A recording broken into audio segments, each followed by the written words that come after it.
Probably yes, let's see. चलो, हमने last topic पढ़ा था place of sewing. Immovable property के लिए, इमूवेबल प्रॉपर्टी के लिए हमेशा प्लेस ऑफ सूट कहाँ फाइल होता है? जहां लोकल एरिया में प्रॉपर्टी क्या है? सिचुएटेड है। गुड, यही वर्ड याद रखना, सिचुएटेड। ऐसे कौन से इमूवेबल प्रॉपर्टी को मैटर्स होते हैं जिसमें अपन जहां प्रॉपर्टी सिचुएटेड है वहीं केस फाइल करते हैं? पहला, रिकवरी ऑफ इमूवेबल प्रॉपर्टी। दूसरा, पार्टीशन। तीसरा, फोरक्लोजर। चौथा, डिटर्मिनेशन ऑफ राइट्स और इंटरेस्ट। फिर पांचवा, रॉन्ग टू इमूवेबल प्रॉपर्टी। और रिकवरी ऑफ मूवेबल प्रॉपर्टी जब क्या है? कुछ डिस्ट्रेन या फिर अटैचमेंट है। फिर अगर दो डिफरेंट जुरिस्डिक्शन में हमारी प्रॉपर्टी सिचुएटेड है तो फिर दोनों में कर सकते हैं। बस हमको क्या देखना है? Cognizable of amount, value of the entire property. फिर where the local limits are of the jurisdiction are uncertain, तो फिर अगर दो और मोर जुरिस्डिक्शन है तो फिर जिधर पे भी करना है पर एक स्टेटमेंट रिटर्न ले लेना है कि क्यों हम यहाँ पे, मतलब रीजन क्या है? अनसर्टेनिटी है जुरिस्डिक्शन का। जब मूवेबल प्रॉपर्टी है, अदर सबूत होते हैं, तो तीन जगह जहां पे डिफेंडेंट रिसाइड करता है, जहां उसका बिजनेस है, या फिर वर्क्स फॉर गेन। ठीक है, तीन चीजें। और जहां पे प्लेंटिव का मूवेबल प्रॉपर्टी है वहां भी कर सकते हैं। अब हम एक टॉपिक देखते हैं, सेट ऑफ, काउंटर क्लेम और equitable set of. Set of मतलब समझते हैं हम, सेट ऑफ कर लेना मतलब राइट ऑफ कर लेना, पे ऑफ कर लेना। अभी देखो क्या होता है कि कोर्ट में एक पर्सन कह रहा है, एक आदमी है, उसकी कपड़ों की फैक्ट्री है, ठीक है, शर्ट्स बनाता है वो मेनली। एक आदमी ने इसके साथ डील की थी कि मुझे 50 शर्ट्स बना के दो, जिसका मैं आपको कितना अमाउंट दूंगा? 5 लाख रुपीज मान लेते हैं, ठीक है। 50 शर्ट्स का कितना? बहुत बड़ा ब्रांड है तो 50 लाख का, 50 शर्ट्स का 5 लाख रुपीज। अब अब क्या हुआ? 50 शर्ट्स तो नहीं बनी, ठीक है, सपोज सिर्फ 10 ही शर्ट्स बन पाई। ओके, तो अब जब कोर्ट में वो केस फाइल करने गया कि इसने कॉन्ट्रैक्ट का ब्रीच किया और कह रहा है कि अब मैं 40 शर्ट नहीं बनाऊंगा, मुझे मेरे पैसे दे दो, ठीक है, तो ये भाई साहब क्या करेंगे? सूट फाइल करेंगे, सिविल सूट, कि ब्रीच ऑफ कॉन्ट्रैक्ट हुआ है। अब जज क्या बोलेगा? 40 शर्ट्स बननी चाहिए, क्योंकि सूट किसने फाइल किया है? इस भाई साहब ने, कि मेरे को शर्ट्स नहीं मिली। जब ये डिफेंडेंट अपने डिफेंस में बोलने आएगा कि सर 10 शर्ट्स तो बनी थी, ठीक है, तो अब क्या होता है? ये मांग रहा है कि मुझे 40 शर्ट्स चाहिए, वो मांग रहा है कि मुझे 5 लाख रुपए चाहिए। यहाँ पे सेट ऑफ आएगा कि जो प्लेंटिफ मांग रहा है उसके काउंटर क्लेम में जो डिफेंडेंट ने बोला है उसमें दोनों अग्री कर जाएं। ये बोलेगा 10 शर्ट्स ले ले, अगर ये मान लेता है 10 शर्ट्स ले ले, और ये साथ में क्या दे देगा फिर उसको? 10 शर्ट्स का पैसा दे देगा, सपोज 1 लाख 2 लाख जितना भी अमाउंट होता है, तो इतना अमाउंट वो उसको पे करेगा। तो क्लेम किसने मांगा था? प्लेंटिव ने, कि कितना चाहिए मुझे? 40 शर्ट्स बन के चाहिए। डिफेंडेंट ने अपने डिफेंस में क्या बोला? 10 शर्ट्स रेडी है, उसका मुझे अमाउंट बस पे कर दो। Let's set of between the, मतलब क्लेम, कि एक क्लेम में शर्ट्स दे दो, एक क्लेम में 10 शर्ट्स में एडजस्ट कर सकते हो तो करो। तो प्लेंटिव यहाँ करेगा, सेट ऑफ कर लेगा कि जो मैं बोल रहा हूँ, ठीक है, मैं अग्री नहीं कर रहा हूँ, कोई बात नहीं, 40 शर्ट्स मुझे नहीं मिले, और सामने वाला चीज भी अग्री करेगा कि चलो ठीक है, मैं 40 शर्ट्स नहीं दे पा रहा हूं तो भी मुझे 5 लाख मत दो, लेकिन मैं जितना शर्ट्स दे रहा हूं उसका अमाउंट मुझे दे दो। इसको हम क्या कहते हैं? Set of. अब आपको मतलब तो समझ आ गया होगा, सेट ऑफ का वैसे भी मतलब पता है, लेकिन लिखा क्या है? Reciprocal acquittal of debts between plaintiff and defendant. Reciprocal मतलब उल्टा, तो मतलब प्लेंटिव ने कुछ मांगा, डिफेंडेंट ने कुछ बोला, प्लेंटिव ने उसे अग्री किया, तो डिफेंडेंट ने भी उसे अग्री किया। It is has effect of extinguishes, extinguish यानी खत्म करना, the plaintiff claim to the extent of the amount claim by the defendant as the counter claim. मतलब कि प्लेंटिव ने जो क्लेम किया था उसको हमने कम करा दिया, कितने में? जितने में डिफेंडेंट ने बोला। इसका एक और एग्जांपल समझते हैं। एक स्किन प्रोडक्ट लिया एक लड़की ने, स्किन प्रोडक्ट अप्लाई किया, उसको मार्क्स हो गए बहुत ज्यादा, उसने कंज्यूमर प्रोटेक्शन या चलो सिविल सूट फाइल किया कि एक स्किन प्रोडक्ट से मुझे हार्म हुआ है, बदले में उसको क्या चाहिए? या तो मुझे ट्रीटमेंट दे दो स्किन का, ठीक है, या कॉम्पनसेशन दे दो। अब जिसने स्किन प्रोडक्ट बनाया था वो बोलेगा कितना कॉम्पनसेशन चाहिए? I am so sorry ma'am, आपको इतना स्किन का ये जो मार्क्स है वो झेलना पड़ा। वो बोलेगी मुझे 1 करोड़ चाहिए, ठीक है। वो बोलेगा पूछ रहे हो कितना चाहिए तो फिर 1 करोड़ दे दो भाई मुझे इंटरनेशनली जाके। ठीक है, वो बोलेगी मुझे फिल्टर करवाना पड़ेगा इसको जाके इंटरनेशनली, बोटॉक्स कराना पड़ेगा मुझे जाके अपनी स्किन का, तो आप मुझे 1 करोड़ रुपए दे दो। इसने क्या क्लेम किया? 1 करोड़ का क्लेम। उसने बोला 1 करोड़ नहीं, 50 लाख में सेटल कर सकती हो तो बात करो, इसके लिए वर्थ इट नहीं है। अब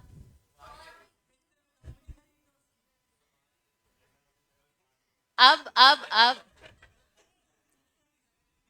वो सुपारी देने की बातें कर रहा है यार, बेचारी लड़की।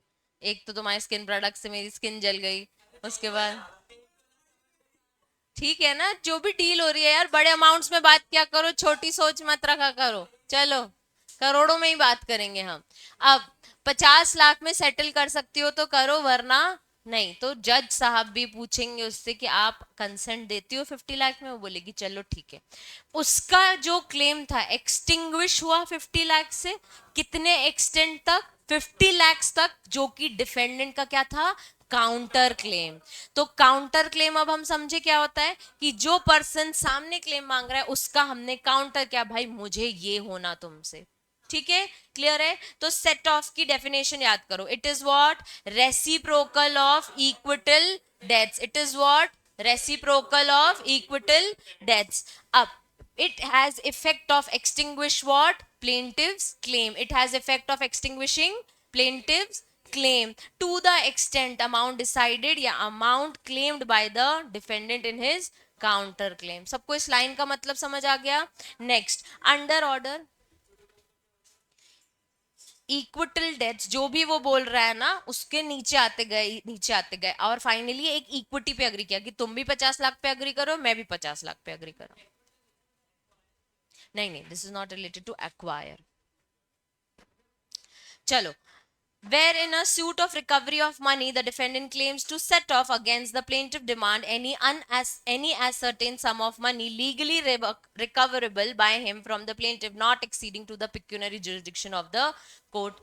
पैसे की सिर्फ उतनी बात होती है जितना वो कोर्ट भी झेल सकता हो, जितना उस कोर्ट को भी अथॉरिटी है कि मैं इसी पिक्यूनरी वाले मैटर में ही आगे जाऊंगा। क्लियर है सबको? Set of, effect of set off, written statement shall have the same effect as a plaint in a cross suit so as to enable the court to pronounce the final judgment in respect of both written statement और plaint।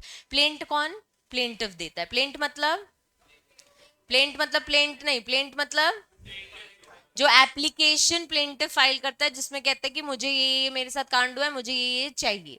अब जब defendant को ये चीज का notice जाता है कि आपके अगेंस्ट क्या आई है, प्लेंट आई है, कंप्लेन आई है, प्लेंट आई है, आपके अगेंस्ट कोई एप्लीकेशन आई है, तो वो क्या फाइल करेगा? Written statement. जो भी डिफेंडेंट डॉक्यूमेंट देता है अपने डिफेंस में, उसको हम क्या कहते हैं?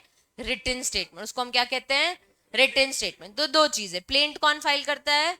प्लेंटिव। रिटन स्टेटमेंट कौन फाइल करता है? डिफेंडेंट। रिटन स्टेटमेंट में वो हर वो बात जो प्लेंट में लिखी होती है ना, सिर्फ उसको कॉन्ट्राडिक्टरी करता है। ये मैंने नहीं किया, हाँ ये ऐसा हुआ था, हाँ इसमें इसकी गलती है, हाँ इसमें इतना पैसा ही जाना चाहिए। तो वो जो सेट ऑफ वाली चीज भी है वो रिटन स्टेटमेंट में लिख के देगा। क्लियर है सबको? Counterclaim, a defense in a suit in addition to his rights of a pleading a set up by way of counterclaim against the claim of the defendant। अगर वो set off करने को भी बोल रहा है तो it is called as what? Counter claim. कि मैं तुम्हारी बात को क्या कर रहा हूं?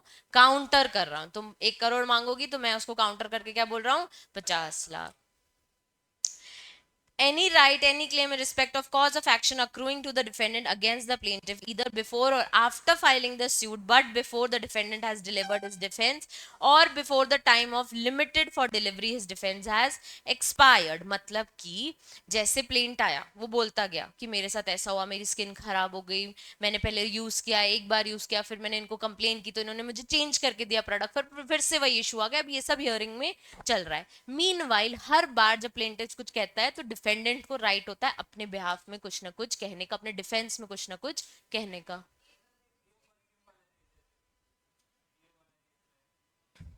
एक एक एक करके बोलो। हाँ हाँ, वही लिख के देंगे ना। हर रिटन स्टेटमेंट में कुछ नया नहीं आता है। जो जो बात उसने बोली है ना, बस उसके उसके अगेंस्ट हम बोलते जाते हैं कि ऐसा नहीं किया, ऐसा नहीं किया, ऐसा नहीं किया, ऐसा नहीं किया। कौन सा परफ्यूम वाला केस? एक्स परफ्यूम की तो एड पे भी दिक्कत हुई थी ना, कि ऐसी एड आप नहीं चला सकते कि आप कैसे वो परफ्यूम किसी पर्सन को सेड्यूस कर सकते हैं। गिव यू विंग्स, हाँ उस पे भी मुद्दा आया था। चलो वापस आ जाएं। रिटन स्टेटमेंट में जब वो ये बातें बोलेगा तो ये जो काउंटर क्लेम है उसका राइट उसके पास कब तक है? जब तक उसके पास डिफेंस करने का राइट है, मतलब जब तक प्लेंट बातें बोल रहा है हर बात को जज साहब उसको कहता है आपको अपने कुछ में कहना है क्या, उसके वकील को कहेगा आपको अपने बयान में कुछ कहना है क्या, आपको अपने साइड से कुछ कहना है क्या, तब तब हर बार डिफेंडेंट काउंटर क्लेम कर सकता है। और अगर मूवीज में देखा होगा तो एक बार बोलता है, सवाल जवाब करता है विटनेस से, फिर उसका उठ के आता है, फिर उसके विटनेसेस से सवाल जवाब करता है। क्या कभी ऐसा हुआ है बस प्लेन प्लेन बोलते जो डिफेंडेंट को राइट ही ना मिले? मिलता है। तो जब तक उसका वो राइट का एक्सपायर्ड नहीं हो जाता, जब तक वो राइट मतलब जब तक वो उसको डिफेंस में बोलने वाली बात खत्म नहीं हो जाती, तब तक वो काउंटर क्लेम कर सकता है। मतलब कि एक बार प्लेन ने कुछ बोला तो डिफेंडेंट बोलेगा, एक बार प्लेन ने कुछ बोला डिफेंडेंट बोलेगा, इसके बाद जज ने अब खत्म किया कि अब किसी को कुछ अपना नहीं कहना। उसके बाद एक दिन डिफेंडेंट उचक के आके बोलेगा कि यार मुझे काउंटर क्लेम करना है, तो वो नहीं कर पाएगा। ठीक है, एक बार फिर से रीड करो काउंटर क्लेम।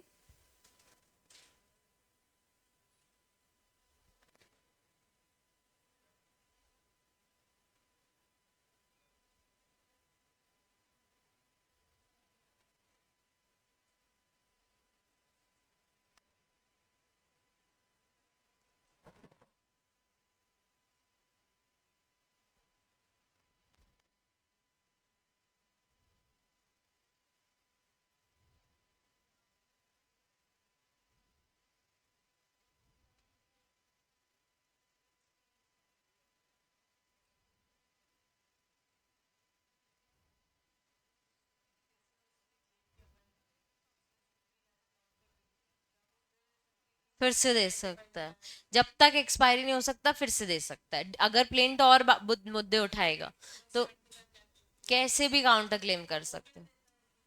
हाँ, जब तक ये फाइनलाइज नहीं होगा, जब तक दोनों की जब तक प्लेंटिफ मानेगा नहीं काउंटर क्लेम में, तब तक। और आपका काम है कि आप अपने साइड से फाइट बैक करते रहो। अगर आपको 1 करोड़ चाहिए तो फिर लड़ते रहो लड़ते रहो लड़ते रहो, हियरिंग चलती रहेगी, कोर्ट को कोई मतलब नहीं है, तभी 10-10 साल केसेस चलते हैं, क्योंकि दोनों लोग अग्री नहीं करते। मुद्दा यही रहता है। अक्रू मतलब पेंडिंग है, अभी मिला नहीं है। और ऐसा क्या होता है ना बच्चे, जैसे अमाउंट नहीं दिया, आपने किसी से लोन लिया था, क्रेडिट पे अमाउंट नहीं दिया, उसमें इंटरेस्ट लगता जाता है। तो जब तक फाइनल हियरिंग नहीं आती तब तक इंटरेस्ट लगता जाता है। तो सामने वाला प्लेन तो सोचता है लगने दो हियरिंग, लगने दो इंटरेस्ट, चलने दो हियरिंग, हमको कोई दिक्कत नहीं है, इंटरेस्ट आ ही जाएगा लास्ट में। तो कई बार जज इस चीज को हटाने के लिए प्लेंटिफ से पूछता है कि तुम्हें बिना इंटरेस्ट का अमाउंट चलेगा, क्योंकि वो देने रेडी है। अगर ये काउंटर क्लेम आता है कि मैं बिना इंटरेस्ट के लोन दे दूंगा, मुझे इंटरेस्ट से माफ कर दो, तो वो अगर अग्री करता है तो ठीक है, नहीं तो काउंटर क्लेम चलता जाएगा और उसका इंटरेस्ट बढ़ता जाएगा बढ़ता जाएगा। फिर फाइनली जो भी रिजल्ट आता है, विद इंटरेस्ट या विदाउट इंटरेस्ट, वो देना ही पड़ेगा।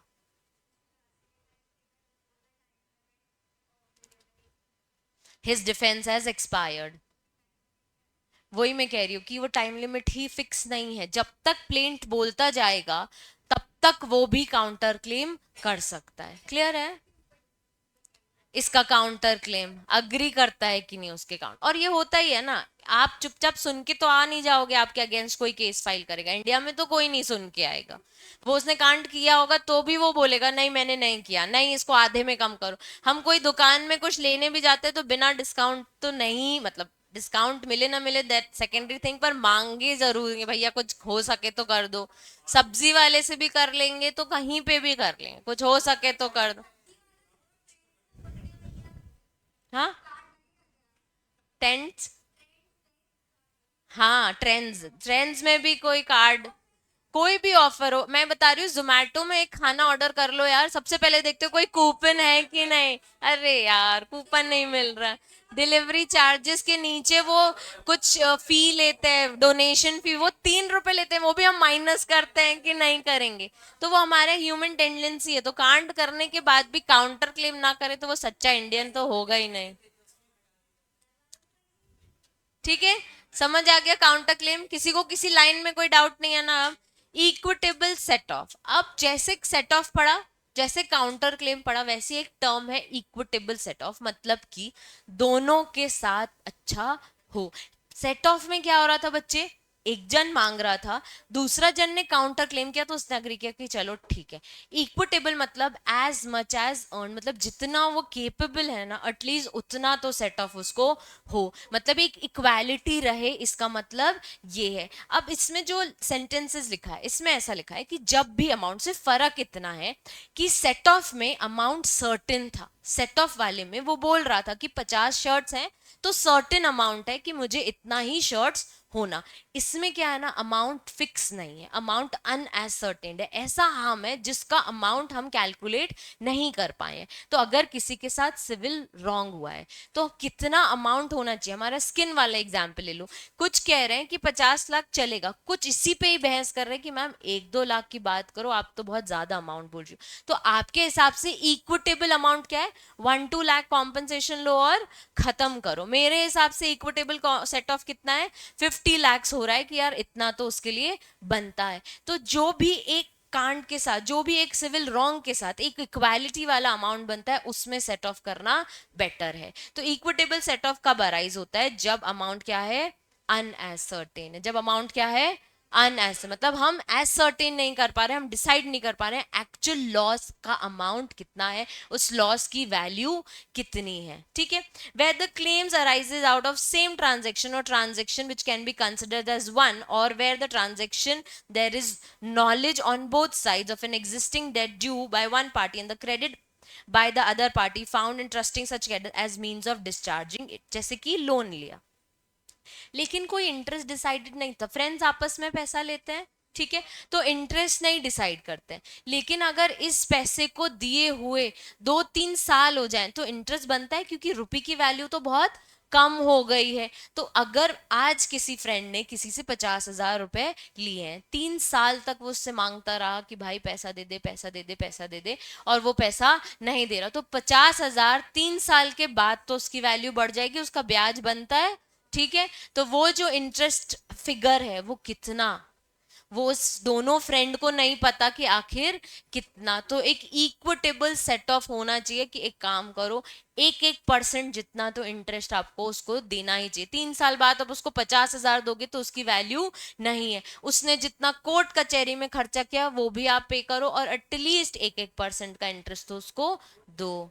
हाँ, सपोज अगर कोर्ट केस कर दिया तो फिर इक्विटेबल सेट ऑफ इस तरीके से हो पाएगा। ठीक है, generally, the suit emerges from cross demands in the same transaction, and doctrine is intended to save the defendant from having to take recourse to a separate cross suit। मतलब कि equitable set of इसलिए आया है क्योंकि दोनों तरफ से demand है, एक कह रहा है 50,000 चाहिए विथ इंटरेस्ट, एक कह रहा है विदाउट इंटरेस्ट। ठीक है, दोनों तरफ से डिमांड, लेकिन जो पर्सन इंटरेस्ट मांग रहा है, सपोज वो 12% इंटरेस्ट मांग रहा हो, 12% पर मंथ मांग रहा हो, तो क्या ये इक्विटेबल है, नहीं है। तो हम डिफेंडेंट के साइड से भी सोचते हैं हाँ आपसे गलती हुई, आपने 50,000 रुपए नहीं दिए हैं, लेकिन आपको एक इक्विटेबल सेट ऑफ हम दिलाएंगे कि एटलीस्ट 1-5% का इंटरेस्ट चलेगा। ठीक है, एक बार इक्विटेबल सेट ऑफ फटाफट रीड करो। जज वही कह रहा है, सेट ऑफ भी होगा कि नहीं, काउंटर क्लेम भी अग्री किए जाएगा कि नहीं, और इक्विटेबल सेट ऑफ भी जज डिसाइड करेंगे, ऑफर करेंगे, फिर आपकी कंसेंट आनी चाहिए। इक्विटेबल सेट ऑफ जितना वैल्यू होना चाहिए उस हिसाब से सेट ऑफ, जब फिगर ही नहीं पता है कि किसको कितना पे करना है तो वो अमाउंट क्या होना चाहिए, वो एक इक्विटेबल सेट ऑफ होना चाहिए, वो एक ऐसा अमाउंट होना चाहिए कि जो अग्री करे और जो जेन्युइन हो। ठीक है, एक बार रीड करो फटाफट।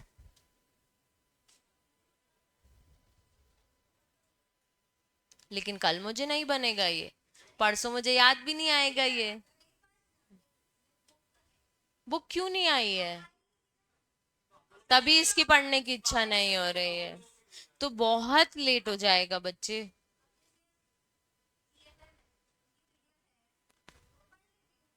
हाँ, तो इसकी भी तो पीडीएफ मिलती है ऑनलाइन। अच्छा, इसकी पीडीएफ, चैप्टर की पीडीएफ है तेरे पास?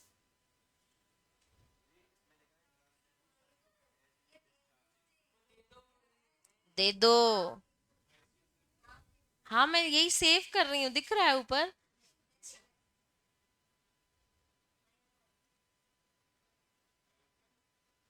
हाँ,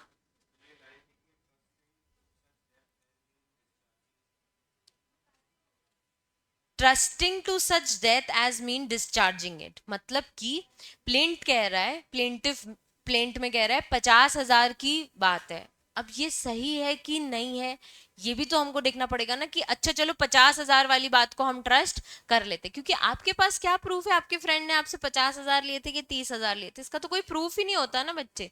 बिना प्रूफ के कोर्ट बात नहीं करता है। आप बस व्हाट्सएप मैसेज दिखाओगे 50,000 की बात हुई थी, या जीपे दिखाओगे तो फिर बहुत अच्छी चीज है, पर कैश में दिया होगा तो कुछ नहीं है हाथ में।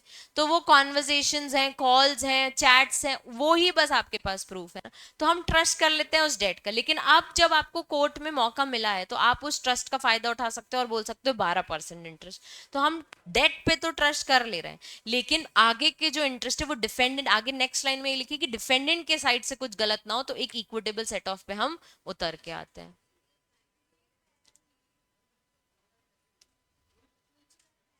इन इंडिया वाला वो अभी मत पढ़ो। हाँ हाँ, जैसे कि अब क्या हुआ है, 50,000 लोन है, अब क्या होता है, बार बार मांगता है पैसा इंसान, आज दे दे भाई कल लौटा दूंगा, आज दे दे कल लौटा, फिर दोबारा मांगता है। और ऐसे बहुत केसेस हैं, प्रैक्टिकली ऐसे बहुत केसेस हैं कि लोगों ने उधारी चला ही रखी है, और स्पेशली बिजनेस में होता है, ट्रेडिंग में। माल भेज दो, बिक गया पर पैसा नहीं गया, और माल भेज दो और माल भेज दो। तो ये सब मिलके हम एक ट्रांजेक्शन ट्रीट करेंगे। आप हर ट्रांजेक्शन के लिए मेरे पास 3-4 एप्लीकेशन लेके मत आओ, तो हम इन सबको एक अमाउंट ट्रांजेक्शन में मानेंगे, ठीक है। सबको हो गया। 3 इंपॉर्टेंट क्वेश्चन है, सेट ऑफ, काउंटर क्लेम और इक्विटेबल, तीनों से सिर्फ शॉर्ट नोट पूछा जाएगा और एक साथ आएगा।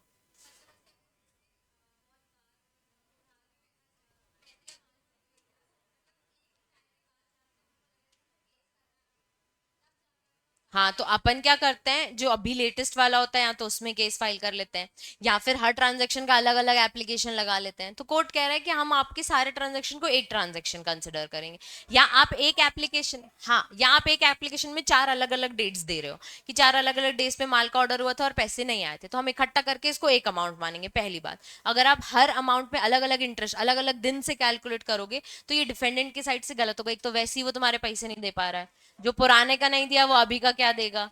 तो इट्स, और तुमको फिर इंटरेस्ट भी चाहिए, तो इससे इकट्ठा करो और अभी के हिसाब से इंटरेस्ट लेने की कोशिश करो, तो उसको हम कहेंगे इक्विटेबल सेट ऑफ। अब आपको लग रहा होगा ये प्लेंट के साइड से तो गलत हो रहा है, तो हम तुमको एक इक्विटेबल सेट ऑफ मिला रहे हैं, क्योंकि वैसे भी तुमको कुछ मिल नहीं रहा है, कम से कम यहाँ पे तुमको कुछ तो मिलेगा। तो इक्वालिटी आएगी कि प्लेंटिव भी खुश और डिफेंडेंट भी खुश, कि उसको बहुत ज्यादा पे नहीं करना पड़ेगा, ठीक है। तो वैसा सेट ऑफ, और इसमें क्या होता है, प्लेंटिव अग्री करता है कि चलो ठीक है थोड़ा इंटरेस्ट माफ किया, तो चलता रहेगा ना केस। जज अपने हिसाब से जजमेंट तो देगा नहीं, वो हमेशा पूछता जाएगा, आपको और प्रेयर करनी है आप और प्रेयर करो। तभी तो केसेस चलते रहते, क्योंकि अग्री नहीं करते हैं हम। नहीं, काउंटर क्लेम नहीं है इसमें, ये अनसर्टेन अमाउंट है, वो काउंटर क्लेम क्या ही करेगा जब अमाउंट ही सर्टेन नहीं है, तो फिर। हाँ हाँ, करेक्ट करेक्ट, ठीक है, इंपॉर्टेंट मार्क कर लो इस हेडिंग को। जितेंद्र केस कुमार खान, क्यों नहीं हो सकता यार। मॉम डैड हिंदू है, मॉम हिंदू है, डैड मुस्लिम है।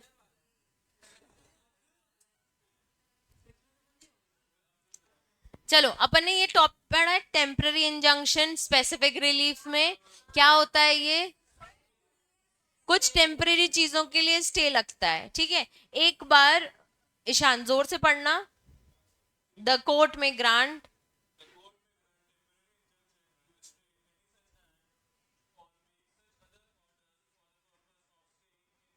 एंड प्रिवेंट डैमेजिंग और डिस्पोजिशन,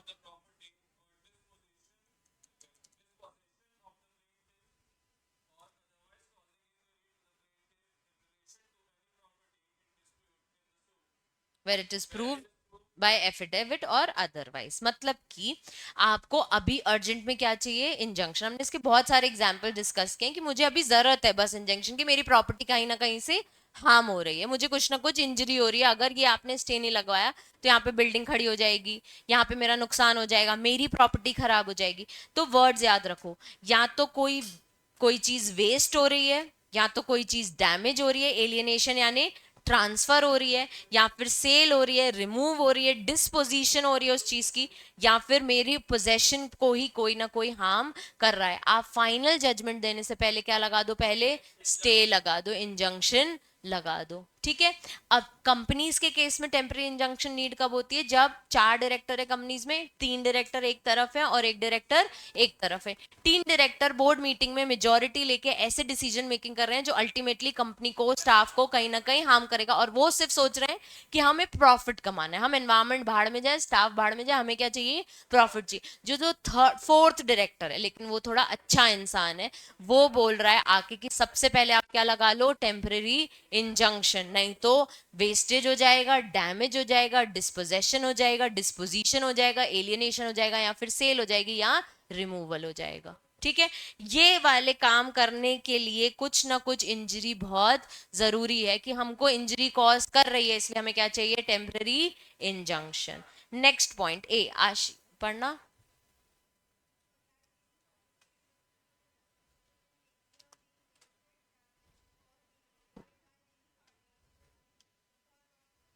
सोल्ड, समझ आया, सेम पॉइंट्स लिखे हैं जो ऊपर पैराग्राफ में एक्सप्लेन किए हुए थे। अब एक बस एक्स्ट्रा लिखा है, और wrongfully sold in execution of a decree. Wrongfully sold समझ रहे हो, ठीक है।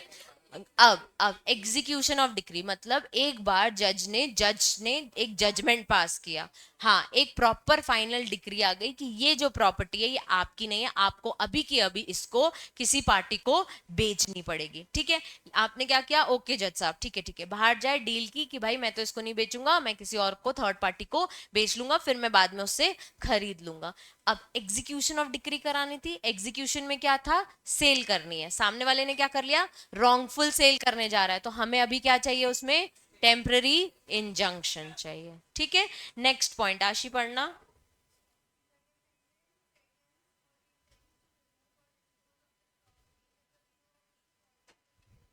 मतलब कि मैंने क्रेडिट लिया था, लोन लिया था, और लोन पे गिरवी पे क्या रखा था, कोई ना कोई प्रॉपर्टी, और प्रॉपर्टी में क्या कर रही हूँ, डिस्ट्रॉय कर रही हूँ, ताकि क्रेडिट भी पे ना करना पड़े और मॉर्गेज वाली प्रॉपर्टी भी वो हड़प ना सके। तो क्रेडिटर क्या करेगा, इंजंक्शन लगाएगा कि ये प्रॉपर्टी आप अभी बेच नहीं सकते, क्योंकि उस पर क्रेडिट का मॉर्गेज क्रिएटेड है। थर्ड पॉइंट पढ़ना।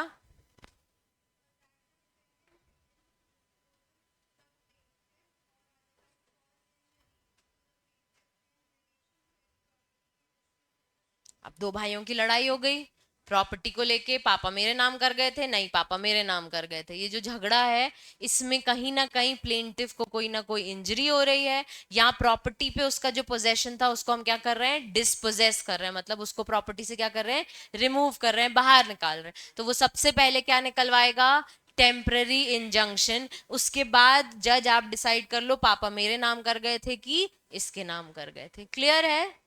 जज क्योंकि एविडेंसेस देखेगा, उसके बाद जज डिसाइड करेगा। ठीक है। फर्स्ट पॉइंट क्या है बच्चे,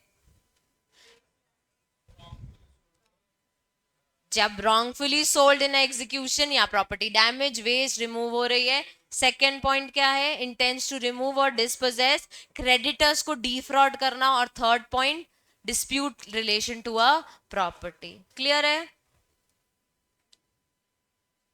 एक छोटा सा टॉपिक है इंटरलॉक्टरी ऑर्डर, मार्क करो, part two order interim cell.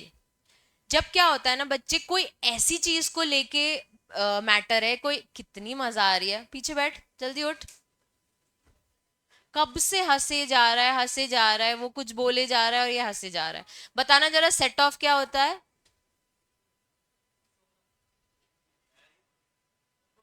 Set of क्या होता है प्रत्यक्ष, शाश्वत, काउंटर क्लेम क्या होता है,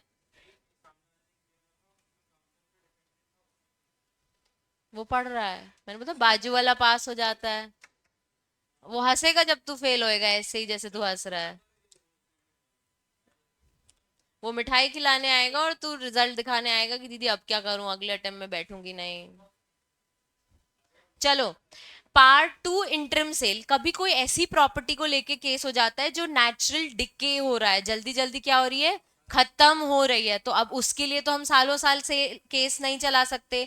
तो कोर्ट क्या करता है, सबसे पहले उस प्रॉपर्टी को बिकवाने की बात करता है कि सबसे पहले ये प्रॉपर्टी को बेचो, फिर जो अमाउंट आएगा ना उस पे हम सालों साल चलेंगे। तो वो जो बेचने का ऑर्डर आता है उसको हम क्या कहते हैं, इंटरलॉक्टरी ऑर्डर। और डैश करके क्या लिखा है, part two order interim sale. तो प्रॉपर्टी तो खत्म हो जाएगी, तुमको वैसे भी कुछ नहीं मिलेगी। कोई ऐसी प्रॉपर्टी जो जल्दी जल्दी वेस्ट हो रही है, एक्सपायरी सुनी है, अगर बहुत सारे कार्टन्स हैं जूसेस के, उसको लेके डिस्प्यूट है, तो वो कार्टन्स तो वैसे भी एक्सपायर्ड हो जाएंगे ना, तो पहले क्या करो, उनकी सेल करो, फिर जो अमाउंट बचता है उससे हम आगे केस चलाएंगे कि प्लेंटिफ का है कि डिफेंडेंट का। पूछो। हाँ, एक बार रीड करो। The court on the application of any party to suit order the sale. Sale order कर रहा है, इसको हम क्या कह रहे हैं, इंटरिम सेल। क्या फाइनल डिक्री आई है, नहीं आई है, लेकिन इंटरलॉक्टरी ऑर्डर आ रहा है बीच में, ड्यूरिंग द हियरिंग एक ऑर्डर आ रहा है जो किसका है, सेल का ऑर्डर है, ठीक है। By any person named in such order and such manner as such terms it thinks fit of any movable property being subject matter of the suit or attached before the judgment। Main subject matter ही क्या थे, juices के carton, वो क्या हो रहे हैं, expire हो रहे हैं। तो कोर्ट क्या बोलेगा, अब तुम्हारा इयरिंग तो चलता जाएगा कि कार्टन का करना क्या, ये मेरे हैं कि उसके हैं। तो ये जो कार्टन, ये जो मूवेबल प्रॉपर्टी है, सबसे पहले इसको क्या कर दो, सेल कर दो। फिर जो भी अमाउंट आएगा, 1 लाख 2 लाख, उस अमाउंट को लेके हम आगे की हियरिंग प्रोसीड करेंगे। तो बीच में क्या आया, इंटरिम सेल का ऑर्डर। जो मूवेबल प्रॉपर्टी है, जो वो जूसेस है, वो मेन क्या है, हमारे सब्जेक्ट मैटर है। आगे लिखा है कि which is subject to speedy and natural decay, फटाफट वो क्या होने वाले हैं, खराब होने वाले हैं। और for any other just and sufficient cause it may be desirable to sold at once, अभी के अभी उसे हमें बेचना पड़ेगा। क्लियर है सबको इंटरलॉक्टरी ऑर्डर? प्रत्यक्ष क्या होता है, हाँ कितना समझ आया?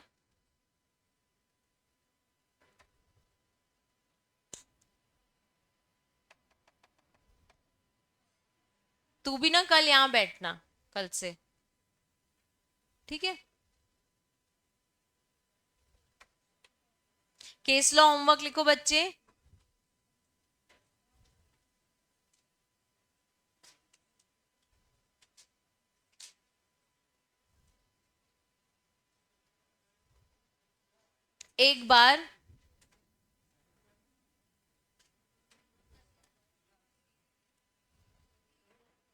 एक बार मुझे सीपीसी का पर्पस बताओ, क्या है? It amends and consolidate the matters relating to civil court, civil suit, ठीक है। इसमें कितने सेक्शंस है बच्चे?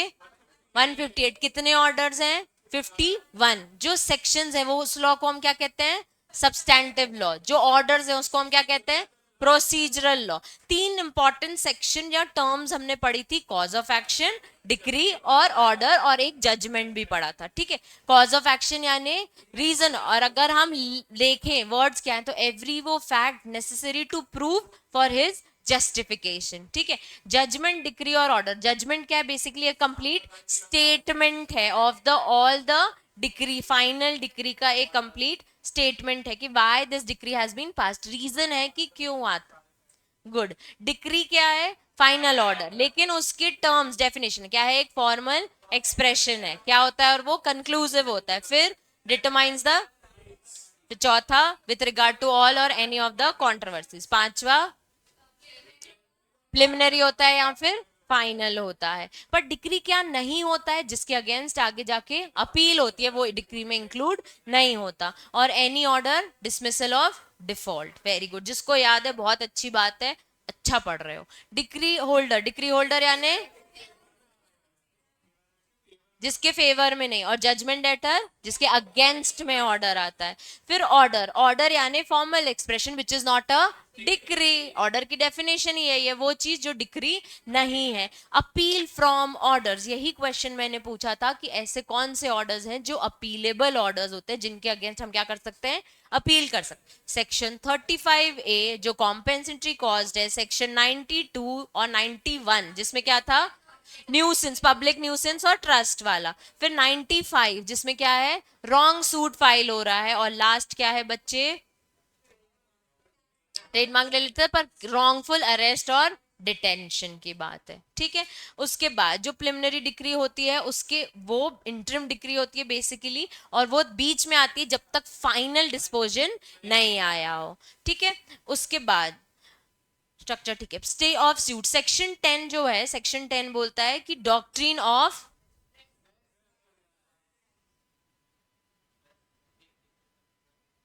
हेलो, हाँ हाँ हाँ, जो सेक्शन है, एक दो टॉपिक पढ़ते हैं, रेस सब्जेडाइज और रेस जुडिकाटा। सब्जेडाइज क्या था, जो किसमें केस पेंडिंग है। अगर हम पैटर्न्स देखें तो डिफरेंट टाइम्स में हो रहा है, अर्लियर वाला सूट अभी भी पेंडिंग है, सेम पार्टीज है, सेम टाइटल है, सेम मैटर इन इशू है। फिर हमने रेस जुडिकाटा देखा जिसमें क्या है डिफरेंस, बस फाइनली डिसाइडेड है। इसमें भी हमने पढ़ा था सेम मैटर, एक सूट ऑलरेडी डिसाइडेड है, सेम पार्टीज है, सेम सेम टाइटल है, ठीक है। फिर जुरिस्डिक्शन, बस मुझे बता दो, काइंड्स, चार काइंड्स हैं जुरिस्डिक्शन के। एक कौन सा, जुरिस्डिक्शन ऑफ सब्जेक्ट मैटर, दूसरा टेरिटोरियल ओवर पर्सन, और लास्ट थ्री कैटेगरीज में क्लासिफाइड है जुरिस्डिक्शन। कौन कौन सा, original, appellate, place of sewing अभी हमने रिवाइज किया, बाप रे। फिर हमने सेट ऑफ काउंटर क्लेम और if equitable set of temporary injunction और इंटरली ऑक्टर, एक बार रीड जरूर करके आइएगा।